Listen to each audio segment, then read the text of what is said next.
हर हर महादेव, जय जय शंकर। मानव जीवन है और मानव जीवन में सुख दुख आते जाते रहते हैं और इन्हीं में रोग है। रोग भी मनुष्य में समय समय पर आते रहते हैं और समय पर जो अच्छे कर्म किए हो तो वो चले भी जाते हैं, परंतु कुछ लोग ऐसे होते हैं जो स्थिर हो जाते हैं और बड़ी समस्या हो जाती है इन रोगों से। तो सबसे पहला जो हमारी एक आदत है आजकल, जो हर आदमी की आदत बन गई कि कोई भी रोग हो गया है तो वो उसे दवाई से ही ठीक करना चाहेगा। वो फट अपने डॉक्टर पे जाएगा या किसी पे भी जाएगा, वो गोली लेके ही ठीक होना चाहेगा। तो मेरे हिसाब से अगर जो कोई रोग आ भी गया है, कोई छोटा मोटा रोग है, तो आप उसे उपवास के द्वारा, प्रकृति के द्वारा, योग के द्वारा उसे ठीक करने का, आयुर्वेद के द्वारा ठीक करने का प्रयास करें तो वो ज़्यादा हितकारी है। इसमें थोड़ा समय एक आधे दिन का फालतू लग सकता है, परंतु रोग बिल्कुल ठीक हो जाता है। और वो जो रोग जो अन्य रोग भी दे सकता है और का कारण बन जाता है। कई बार एक जैसे बुखार आता है, तो बुखार आने के बाद आपने देखा होगा कि आपने गोली लेके वो ठीक तो कर लिया, परंतु उसके बाद वो हड्डियों में पेन दे गया। कईयों को तो इतनी दर्दें रहती हैं बुखार होने के बाद, कोई बुजुर्ग हो जाते हैं खासकर जो थोड़ी युवावस्था पार कर लेते हैं, तो वो बड़ी परेशानी का सामना उन्हें करना पड़ता है। कारण यही है कि आपने टेम्परेली उस पर तत्कालीन तो आपने काबू पा लिया रोग को, पर वो रोग अपने पीछे कई साइड इफेक्ट छोड़ गया। तो आयुर्वेद योग प्रकृति चिकित्सा एक ऐसा हैगा कि बिना किसी साइड इफेक्ट के उन रोगों को ठीक कर देते हैं। थोड़ा समय जरूर लगता है, हाँ, अगर जो कहीं ऐसी अर्जेंट है तो आप होम्योपैथियों का सहारा ले सकते हैं, तो बड़ी अच्छी बात है, वो भी हमारे हित के लिए। परंतु बेवजह आप देखते होंगे कि बीपी किसी को हो जाता है तो इसका कोई इलाज नहीं, आप गोली खाते रहें तो तब तक तो ठीक है, और जैसे ही गोली आपने बंद करी बीपी तुरंत हो, यानी कि वो गोली बीपी का परमानेंट इलाज नहीं है। शुगर में भी आप देखें, जब तक आपने गोली खाई शुगर नियंत्रण में है, और जैसे ही गोली आपने छोड़ दी शुगर फिर आप हो जाती है। यूँ वैसे ये कोलेस्ट्रोल हो गए, वैसे ये हार्ट के रोग हो गए, वैसे ही ये किडनी के रोग हो गए। जब तक गोली खा रहे हैं क्रिएटिनिन थोड़ा नियंत्रण में रहता है, गोली खाते ही क्रिएटिनिन फिर बढ़ जाता है। तो ऐसे कई ऐसे अन्य रोग भी हैं जो बिल्कुल दवाई जैसे जब तक खाते रहते हैं वो हमें टेम्परेली दिखते हैं बिल्कुल कि ये रोग नियंत्रण में है, परंतु जैसे ही मेडिसिन आपकी हटती है रोग दोबारा इतने शक्तिशाली रूप से आपके ऊपर आक्रमण करता है कि आदमी सोच भी नहीं सकता है।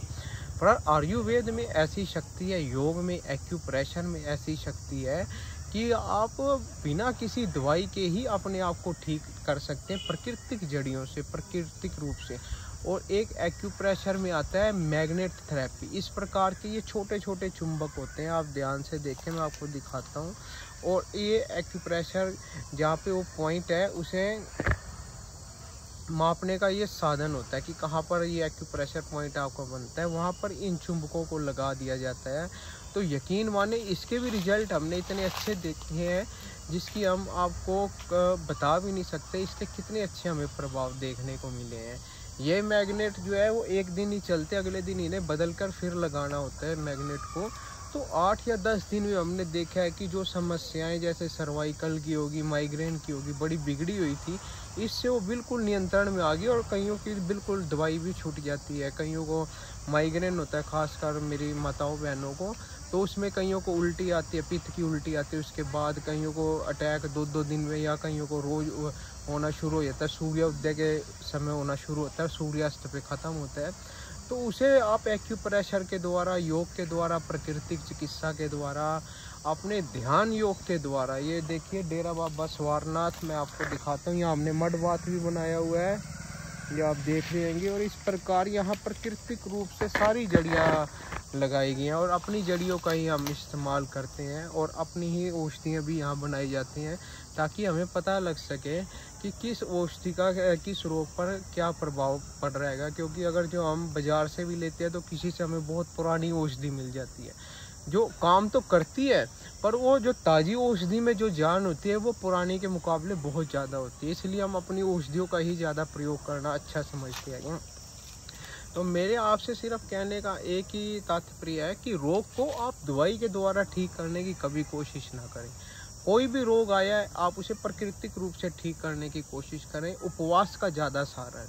और जैसे ही कोई रोग आता है तुरंत अपने जो रोटी होती है जो उसे भोजन को आप कम कर दें और गेहूं को तो आप बिल्कुल त्याग दें और अदर अनाज का सेवन करना शुरू कर दें। फलों का ज़्यादा सेवन करें, सलाद का ज़्यादा सेवन करें, सब्जियों का आप सूप बनाकर पिए रात्रि के वक्त। अगर जो आपको कोई रोग है तो आप रात्रि का भोजन तो बिल्कुल ही निषेध कर देना चाहिए 30 वर्ष के बाद। और कोई रोगी है तो पहले भी है तो उसे भी का रात्रि का, उसकी जगह आप क्या ले सकते हैं, आप सब्जियों का सूप ले सकते हैं रात्रि के 7 बजे, वो भी आप ले लें तो बहुत ही अच्छा रहेगा।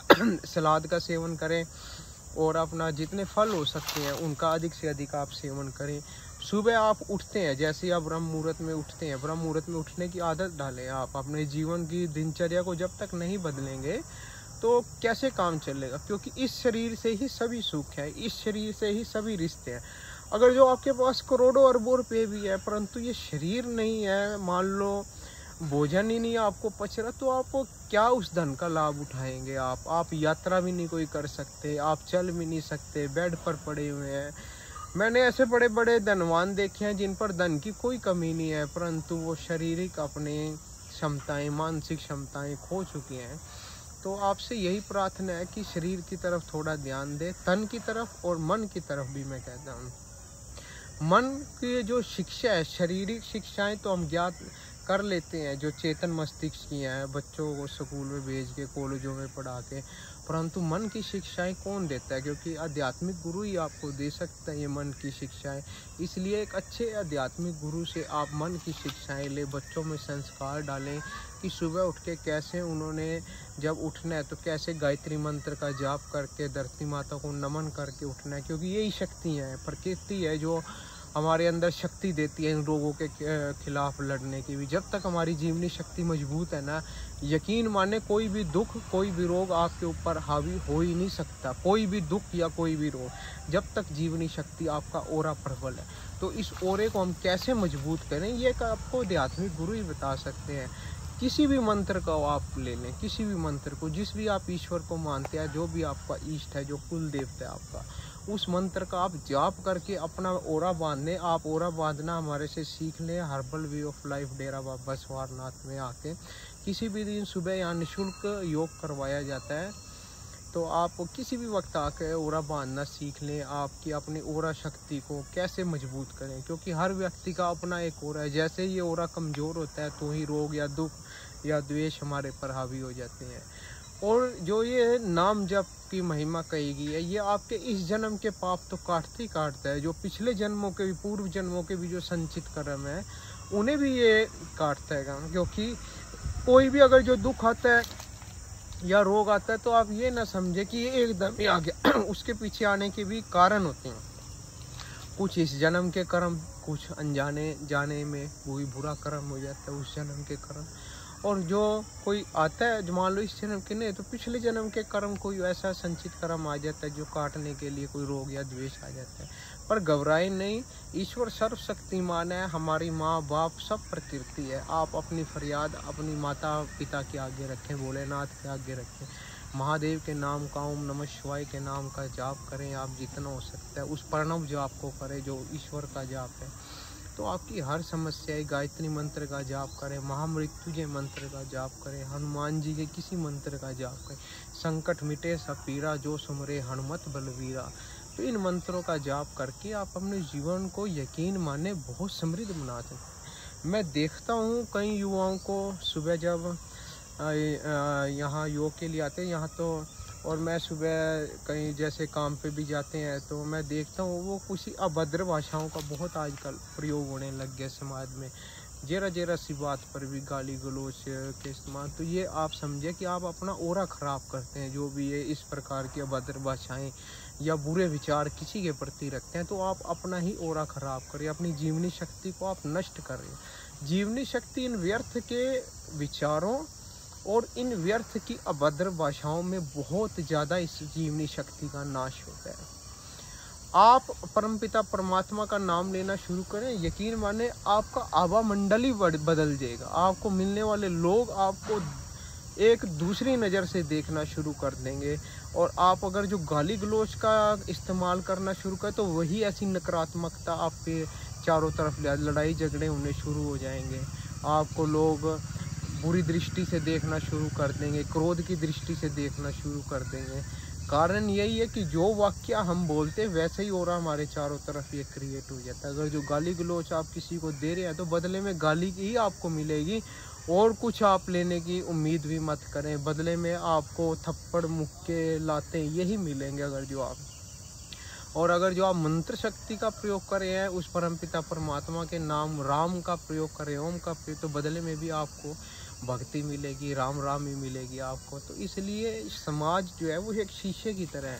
आप जैसा मुंह बनाएंगे, जैसे शीशे आप देखते हैं ना, सुबह सुबह हंसता या फेस पर देखते हैं तो हंसता इस चेहरा आपको सामने मिलता है, और जो आप क्रोध भरा या इधर उधर के करेंगे, मुंह बनाएंगे, तो वैसे ही चेहरा आपको मिलेगा। तो इसलिए समाज भी एक दर्पण की तरह ही है। जैसा आप समाज में दिखाएंगे, जैसा आप बोलेंगे, वैसी रिएक्शन आपको वापसी मिलनी शुरू हो जाएगी। तो इसलिए अपने आप को प्राकृतिक ढंग से जिए, और जो मत ऊंची, गुरु नानक देव जी ने भी कहा है, और मन नीवा, कि अपने विचार जो है वो उच्च रखें, और जो अहंकार है, जो कई समस्याओं का कारण बनता है हमारा अहंकार, उसे बिल्कुल मिटा दें। मन को नीचे रखें, आप किसी बात पे भी कोई अहंकार नहीं। अगर जो माता पिता ने कोई बात कह दी है तो सर आंखों पर, अगर जो बड़े बुजुर्गों ने भी कोई बात कह दी है आपको, तो वो भी सर आंखों पर उस आज्ञा का पालन करें। हमारे भगवानों ने भी यही किया है, श्री रामचंद्र जी महाराज जी ने, प्रभु, तो हमने पिता की आज्ञा से 14 वर्ष का वनवास ले लिया।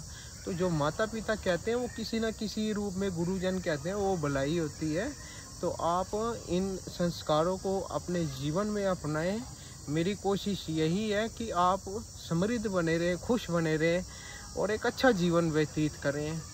तो हमारे लिए कभी कोई सेवा हो तो आप बताएं, और Dera Baba सवारनाथ herbal way of life से जुड़कर अपने जीवन को प्राकृतिक रूप से, आध्यात्मिक रूप से, और सामाजिक, शारीरिक, मानसिक, आर्थिक सभी प्रकार के रूप से समृद्ध बनाए। ऐसी मेरी परमपिता परमात्मा से कामना है। जय जय शंकर, नमस्कार।